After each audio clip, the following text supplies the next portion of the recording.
Good evening and welcome to Sunday Live. My name is Emma and I am your host this evening. As always, the thoughts and the opinions and the experiences of those shared tonight are simply our own thoughts, our own experiences, our own opinions, and they are the things that have made a difference to our lives. And as always, we hope and pray that the conversation that we have will inspire and challenge and impact you in your life's journey, wherever that may be, whatever stage of life and faith you find yourself at. We pray that it will make a difference to your life.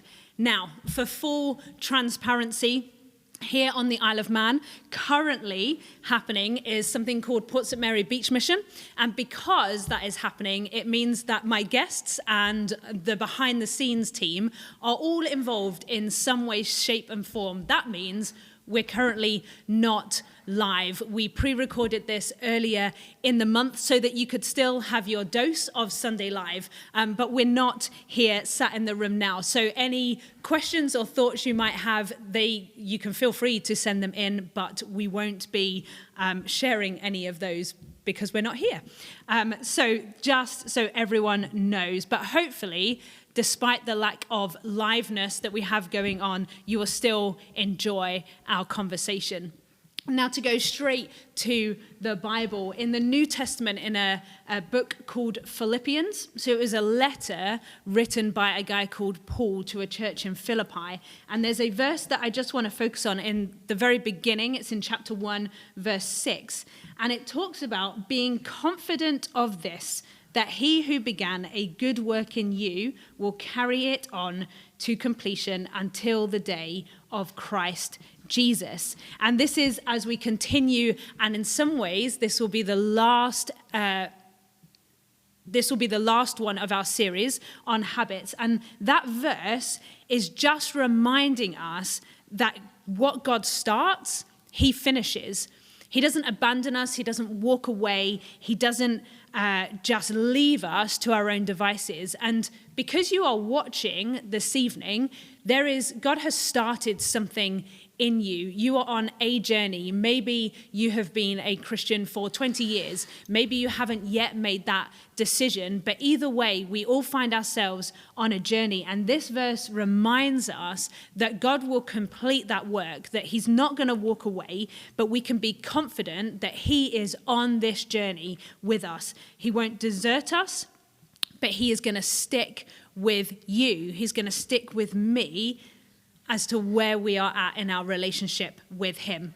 Now, to introduce those that join me at the table this evening, I have Jamie and Rosie joining me. Thanks for being here tonight. Would you just tell us a little bit about yourselves? Rosie, do you want to go first? Okay, so my name is Rosie. I'm 19 and I'm from the Isle of Man. I've just taken a gap year where I've been to Capernwray Bible School for 6 months. And then I was at another Torchbearers Bible School called Tauernhof in Austria for 2 months. And in September, I'll be going to university. What are you going to study? I'm going to study geography in Leeds. Okay, great. Yeah. And Jamie? Well, I would like to first say that my name is not Jamie. My name is not Jimmy. My name is not Joseph. My name is not Jacob. My name is James. My name is not Hammers. My name is not anything else. My name is James. Thank you very much. Great. James, go for it. Thank you very much. I just finished my first year of biomedical science at Keele University, and I'm hopefully going on to my second. Not guaranteed? Well, I don't know if I've passed yet. Oh, okay. Well, okay. Hopeful? Hopeful that you hopefully, passed? yeah. Well, Okay, yeah, good. Hopefully. So second year in Keele for biomedical science. Biomedical science. That's intelligent. Yes. That sounds very intelligent. Sounds a lot fancier than it is. Okay, good. Okay, so you guys have joined me right at the end of this series in talking about habits and the things that help us stay close to God. So just maybe list off some of those things. Rosie, do you want to start? What are some of the things that help you stay close to God? So some of those things would be reading my Bible every day, praying, going to church, having quiet time and journaling. They're just a few of the things I do. Okay, great. James? Yes. Well, I mean, a couple of things. Going to CU, which is the Christian Union on the campus at university, and also going to church, reading my Bible, and trying to pray regularly are also really important things to me. Okay, great. So I just want to break some of those down and explore what they look like for you guys. So you both said some very similar things, but also some different ones. Let's start with church. So going to church, what does that look like for you guys? How often do you go? Do you do anything in church? Like, paint a picture as to how church is a habit for you. Rosie, do you want to start? Yep. So I'll go to church every Sunday, usually without fail unless I'm ill or something. For me, church has looked quite different this year because I've been away to different places, but church was still something that I went to every week. And I had varying levels of participation. Sometimes in my church, so I had to serve and do tea and coffee. Okay. Usually it's just go, listen to the sermon, and worship God. Great. Okay, and what does church look like for you? I mean, it's quite similar, really, in a lot of respects. But, I mean, yeah, there's differences, especially going to uni and finding new churches. That's a big one. Being able to go outside and trying different churches that I might be different, might have different singing, more energetic, more laid back, but it's always very similar in terms of the messaging and what's being taught. It's always very similar. I mean, that sort of thing. Okay, so how does going to church impact your faith? Like, so you're talking about how you both regularly go, but how does it impact your faith and like your everyday walk with God? Rosie, do you want to start? It kind of grounds you for the week. It keeps you connected with other Christians who, or other people who just want to go and worship God, and you can have that fellowship. And it's just a set time in your week, which, it's just a foundation. Yeah. James? I think I heard it described a while ago. It's like being fed. It's something that it might not every week be a big spiritual event where you have some epiphany or something like that. Yeah.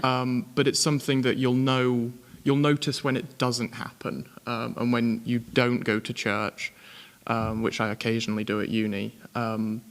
But yeah, when you do go, it's a good time to meet people in similar circumstances, to be able to talk to people about issues you might be having, and just receiving prayer in a way. Yeah. So you talk about every now and again you might not go to church.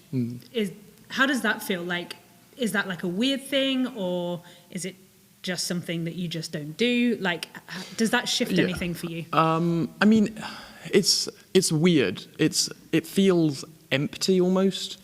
It feels like there's a gap that there should be something there, and I'm not doing it for whatever reason. So occasionally at uni, we do something called Tea and Toast, where everybody in the CU will meet up at about 10 o'clock in the evening and go through till about 5 in the morning.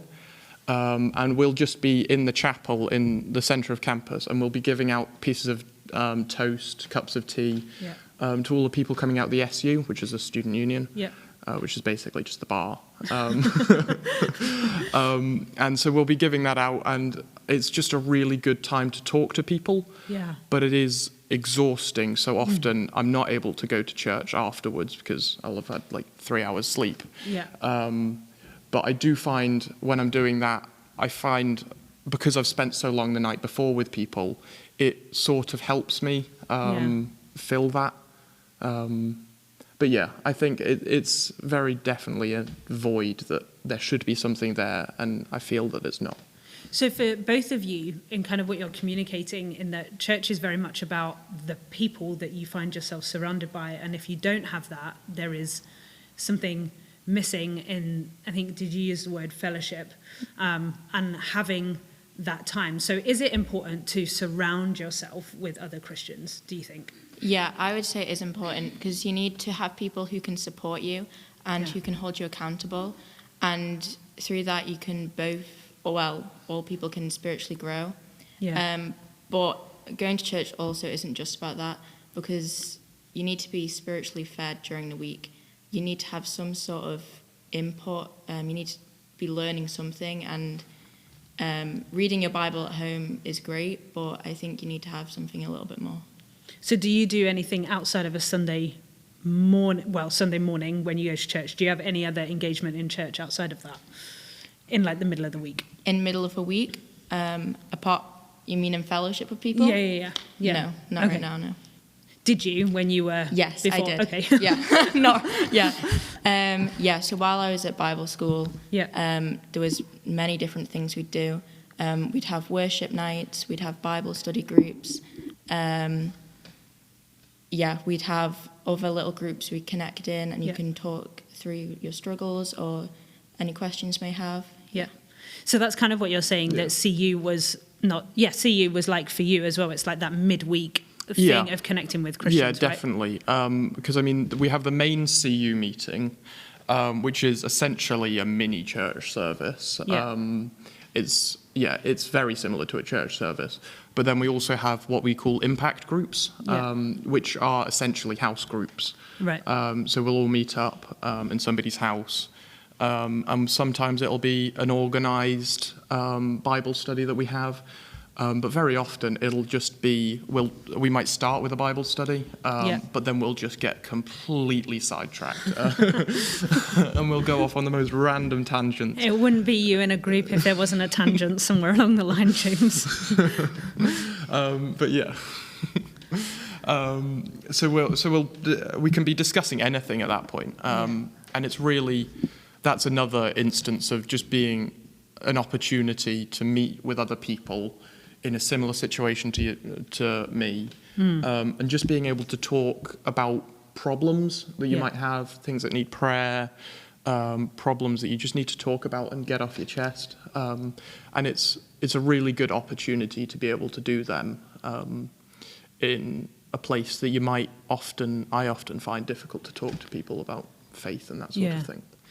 Yeah, that's good. It's good that you both recognise actually your faith is not just you and God. It's also about who you surround yourself with. So it's good. Okay, so then you both talked about prayer and how prayer is a habit for you. So how do you do it? Why do you pray? All of that. James, do you want to go first on this? Yeah. Why do we pray? I think that's a very easy question to answer. You pray because God told you to. It's a friendship with God in the end that you're having. And you can't really maintain a friendship if you refuse to talk to somebody forever.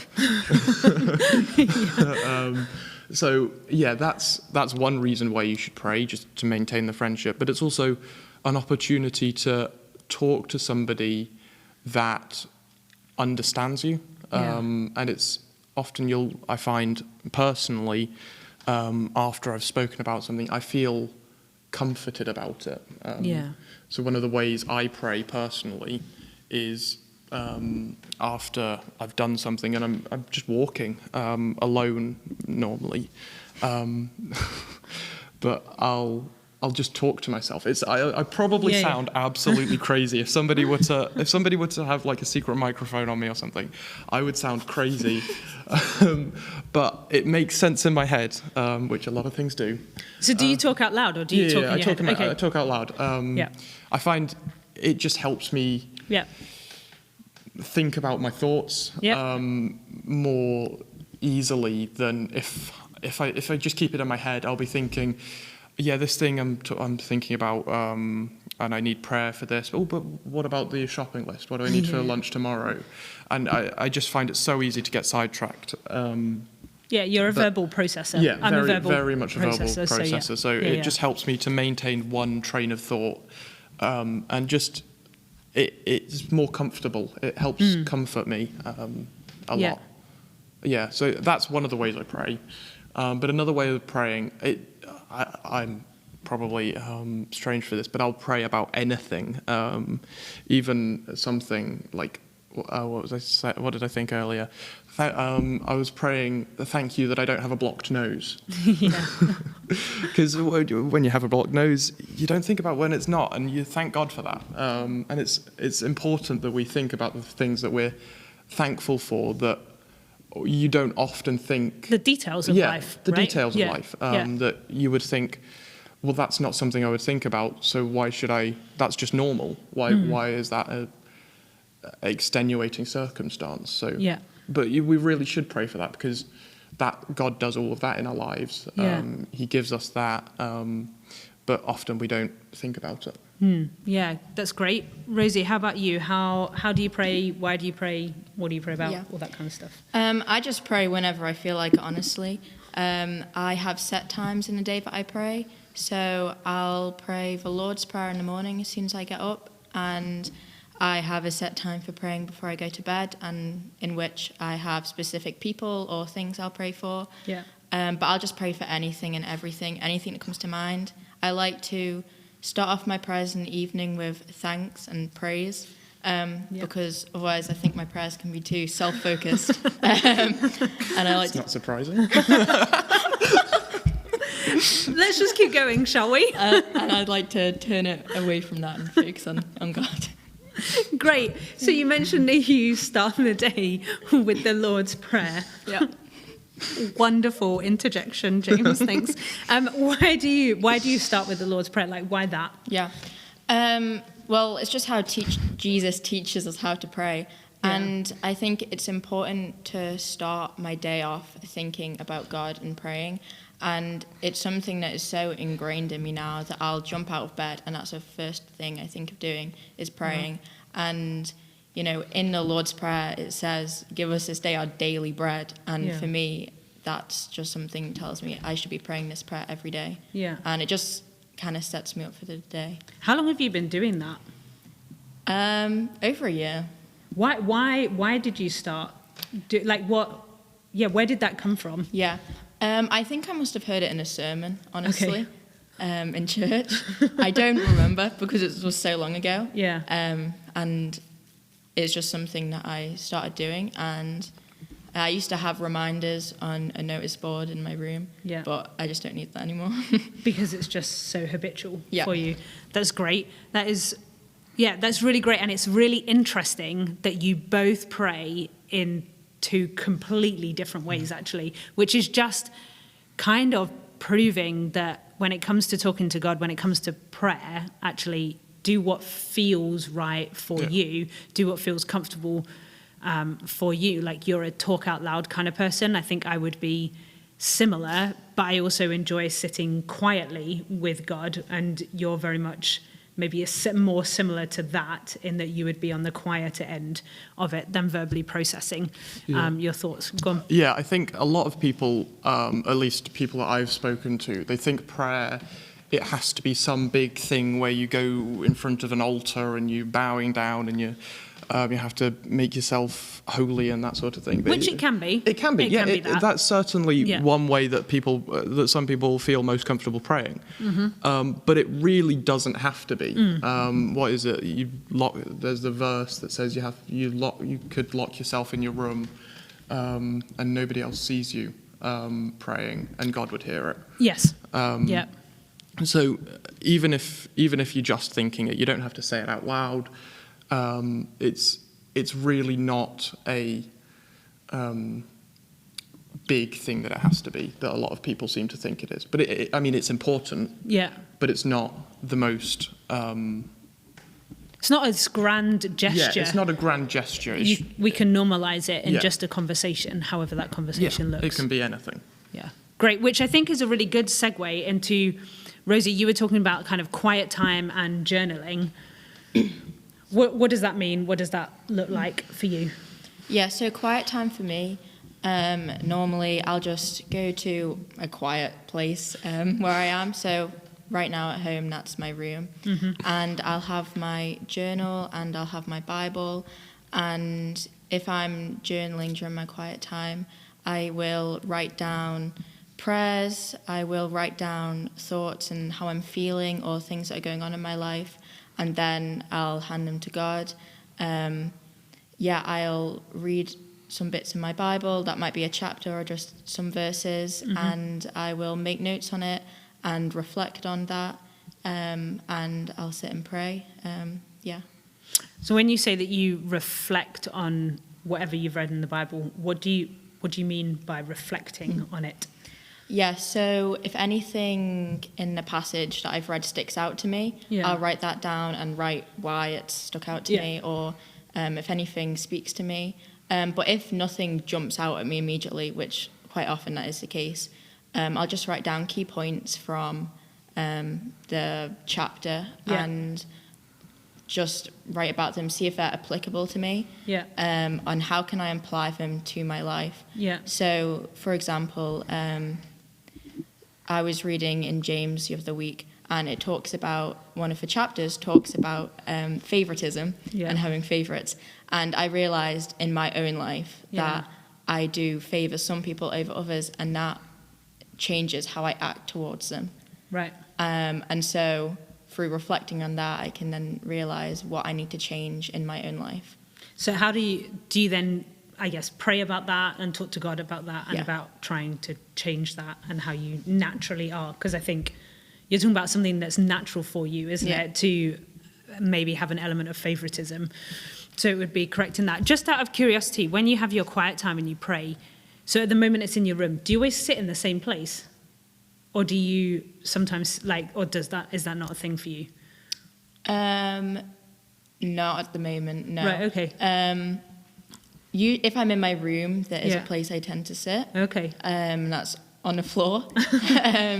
But if no one's in my house, I'll just do it wherever. It's really interesting because I've, in lots of conversations I've had with people with books, when people talk about their quiet time or praying, more often than not, they'll go to the exact same place. And it's not that place, or like in your case, on the floor in your room, is like a particularly holy place, but it's like a place where your brain goes, okay, this is what I'm doing. It's kind of like conditioning yourself in a really good way, isn't it, to build that habit. That's good. And so you then take whatever it is that you've journaled, read, that sort of thing, and then you'll try to apply it to your life and have it make a difference. Yeah. How long do you normally journal for? It depends on the day. Right. Sometimes I might do it for half an hour. Sometimes it'll be 15 minutes. And I don't like to put a specific time limit or segment of my day for it, because then if I'm finished early and I've set myself 40 minutes to do it, I then feel like it becomes a chore. Yeah. And I just then would be restless and I wouldn't concentrate and I wouldn't want to do it. Yeah. And also with quiet time, it's just, for me, I've really found it helpful in hearing God. And I think there's something quite powerful in sitting in silence as well, which I like to include in quiet time. How long have you been journaling for? Is that something you've done like forever? No, I went through phases, but that is now my habit. I've done it for just over a year now. Okay. Yeah. So I find it really interesting when I'm having quiet time, especially if I'm maybe not in the mood or I'm struggling to focus. I then find that I clock watch a lot and it's falling into that I need to do a set amount of time. Yeah. And I find that when I'm not particularly game for having that quiet time, but know that I need to and it's important, I often will set an alarm on my phone. And it's not that that's my cutoff point, but it means that I don't have to clock watch. Because I think when you're not in the mood or you're finding it really difficult or you're struggling, it's easy to be like, oh, I'll just check time. And then you're not actually doing your quiet time, are you? You're looking at the clock. Yeah. And so I find that often helps me. Only if I'm struggling with it, then I know actually 10 minutes, because it's not about the quantity of time, it's about the quality of time, isn't it? So you can have a really deep connection with God in 5 minutes, but equally you could sit there for 40 minutes and do nothing, couldn't you? So it's not about quantity of time, it's about the quality of the time. So that might be, you could read 5 chapters and you've read 5 chapters, great, and that really make a difference to your life, or have no impact, but equally you could read 1 verse and it do something really important, isn't it? So about quality, not quantity. Were you going to say something on that? Well, I was going to say something on the thing you were saying about earlier. You were saying about like when you're struggling to think about what that verse is saying to you. often when I'm reading my Bible, I'll be thinking like, what was the author, what situation were they in when they were writing this? So one that I was reading a couple of weeks ago was Psalms, and you can read it and you think, well, yeah, that's nice, but what does it mean? And sometimes it's difficult to think about that. But I was thinking, well, the person that was writing these psalms, he was obviously really happy and joyful. So I was thinking, well, how can I bring joy into my life? And how can I put myself in a situation where I would want to be writing a psalm, for example? Yeah. No, that's great. Do you always journal the same and spend your quiet time in the same kind of way? No, it totally depends on the day and on just how I feel and just what I'm doing. Like, if not a lot is going on in my life and I'm not struggling with particularly anything, I won't write down things I'm struggling with. Yeah, you don't make stuff up for the sake of it. I won't make stuff up. And sometimes it'll just be more of a focus on praying for other people, and I'll journal things about other people. And sometimes it's more focused on scripture. Yeah. It just really depends. And I don't like to make it look all the same every day, because then again, it's more like a chore. Yeah. Out of curiosity, James, because you're more of a verbal processor like me, have you ever tried journaling? I did try journaling. I actually have a book on the bit above my bed, and I journaled in it, but it was right. Okay, this is gonna sound crazy. Love it when you say that. I always say that. So I wrote it so it was intentionally illegible, so I couldn't read it again. Okay. So it is sounding crazy, isn't it?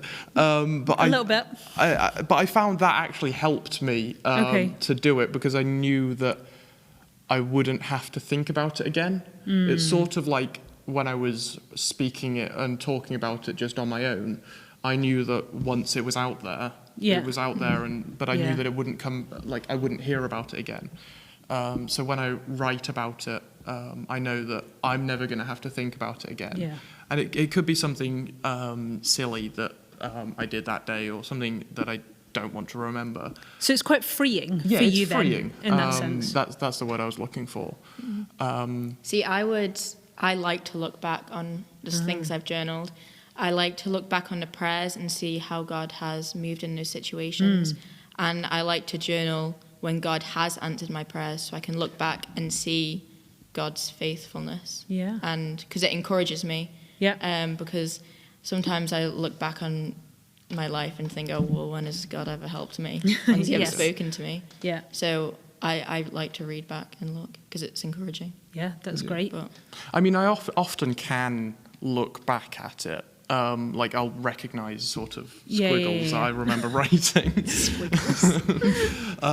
But I find I don't particularly. I think once it's with God, it's with God. Then you just want to leave it there. Let him deal with it. That's his problem now. Yeah.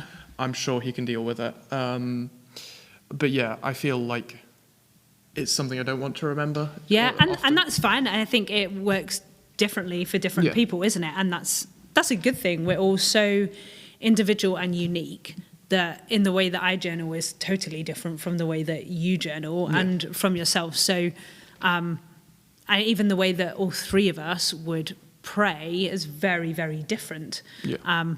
And that's okay. That's a good thing. It is that not one size fits all. And actually, it's good to try different things. I know I have tried my quiet time in a different way and it doesn't work. And so it's good to try things, isn't it? And challenge yourself. So it's great. James, you were talking about CU earlier, which you briefly touched on. Do you want to just tell us what is it? Like, what is the CU? If someone has never been to uni and doesn't know anyone that's ever been to uni or isn't a Christian or something. So tell us what it is and like what happens, what do you do in it, that sort of stuff. So I was saying earlier, it's basically a church on university grounds that everybody can come to, like regardless of whether they go to one denomination of church or another denomination of a church. Everybody generally comes to the main CU and will it's just a really good place to learn from people that probably didn't come from the same situation as you did. So, for example, some people that I know come from a Lutheran church, I think that's the word. Gosh, it's a Lutheran church. Lutheran church, that's the word. And some people come from a Methodist church, Yeah. and it's a whole mixing pot of different people that I probably wouldn't have spoken to particularly often had I not been going.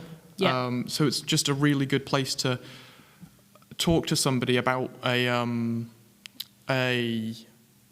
topic and get another perspective on it, and being able to look back on what I think and think, well, why do I think that? Yeah.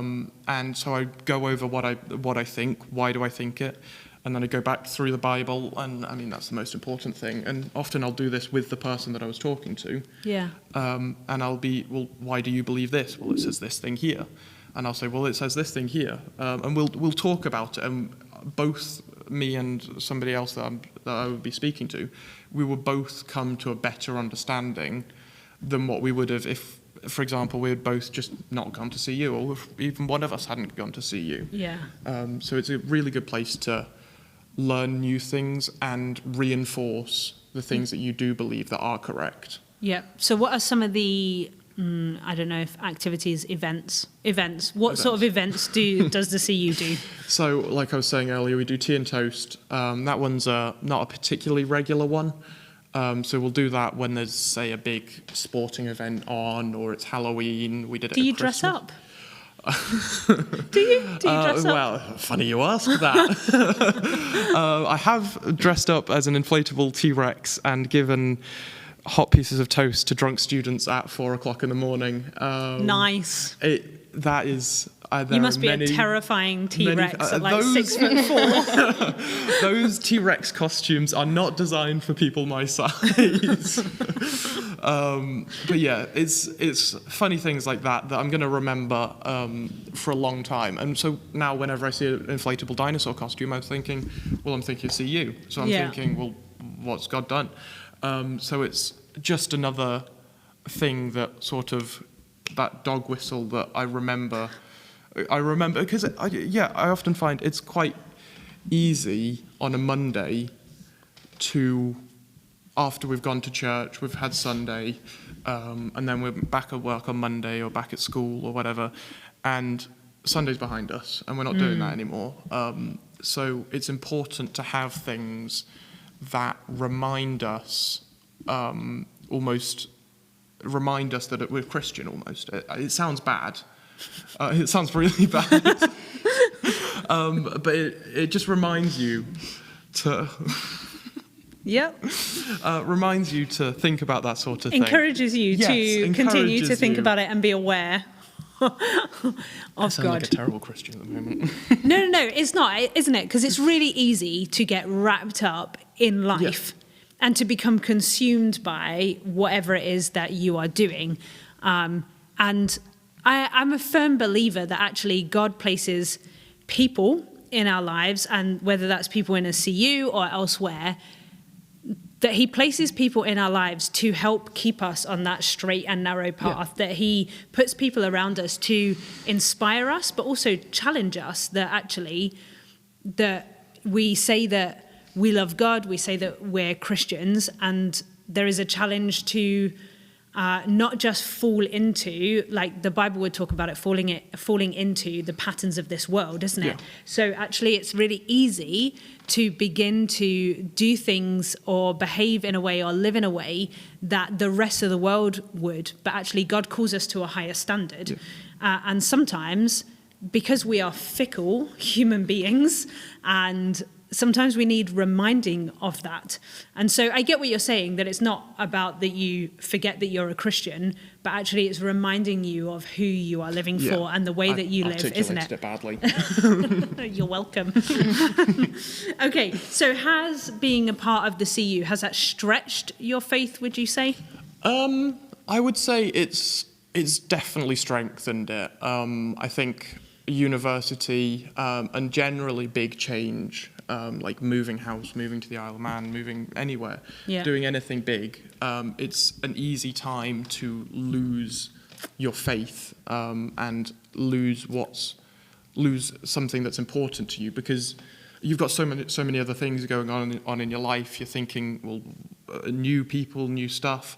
Do I want to go and meet more new people? Yeah. And it's a really good place to keep yourself grounded and have something that's similar from when I'm at home, and it's the same as when I'm at uni. And so it's just something, it's a pillar that I can stay true to, Yeah. that when everything else is changing. And I think it has definitely helped me stay with a Christian. Yeah. And it's good, like you were even just talking about the way that you and some of your friends will debate parts of the Bible, and you stretch and you challenge each other. Yeah. And you talked about how you have learnt a lot or solidified something that you thought was true, and actually you're standing by that, and other things I'm sure you have not necessarily changed your opinion, but now begin to think about in a different way, that sort of thing. Did you find the same going to Bible college, kind of being surrounded by so many other Christians with different backgrounds, cultures, all of that? Did that stretch your faith? Yeah, it was really interesting. I learned so much more, honestly. Like, there was people from different countries, so there was different things I'd never heard of, like Mennonites. I had no idea what that was before I went.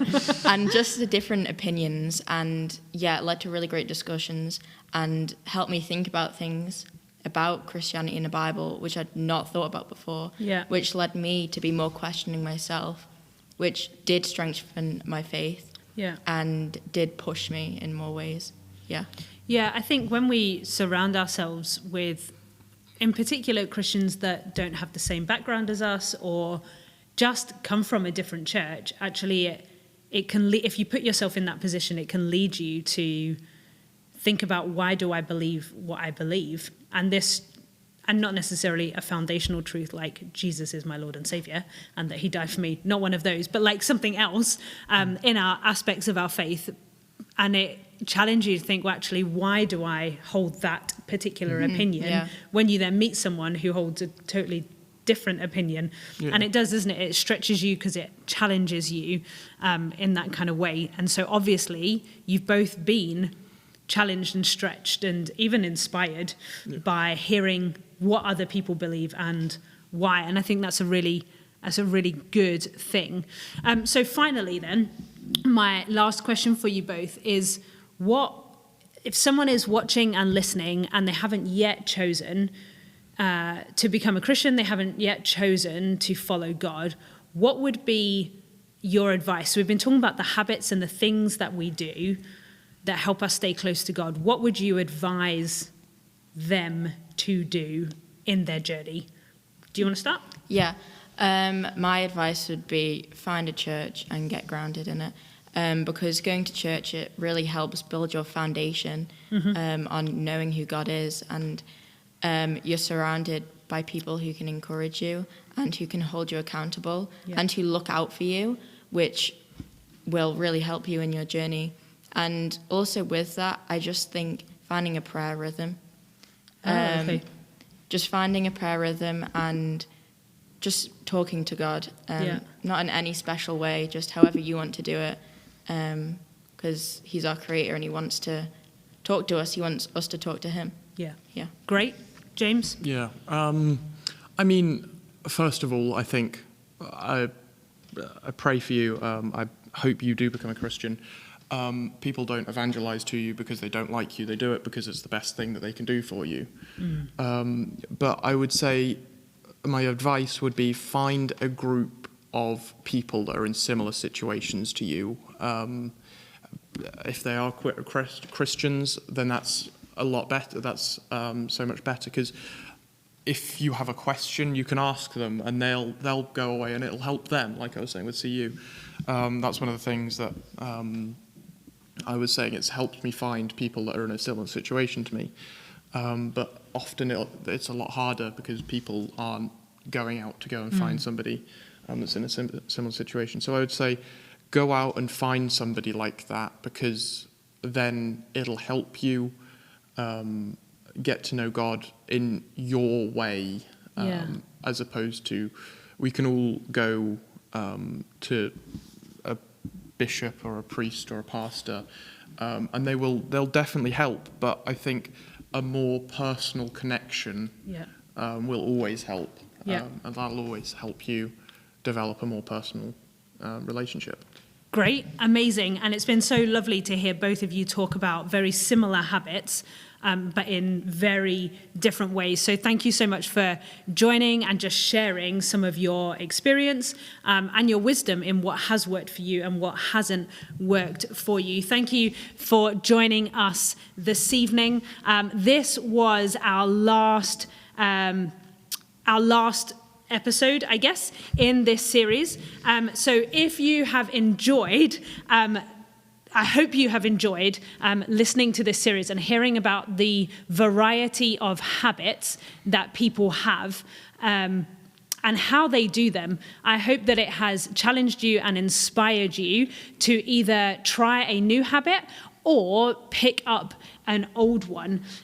So thank you for joining us on this journey. I hope it has been fruitful for you. And if there is a way in which we can help, we have our Sunday Live pack that we can gift to you. So even though we're not live, we can still find a way to get this to you. So we have a Bible that we would love to gift to you, as well as a practical introduction to it, and then some information about us as a church here. And if you text the number that we always use, 07624 566 261, we will find a way to get this to you.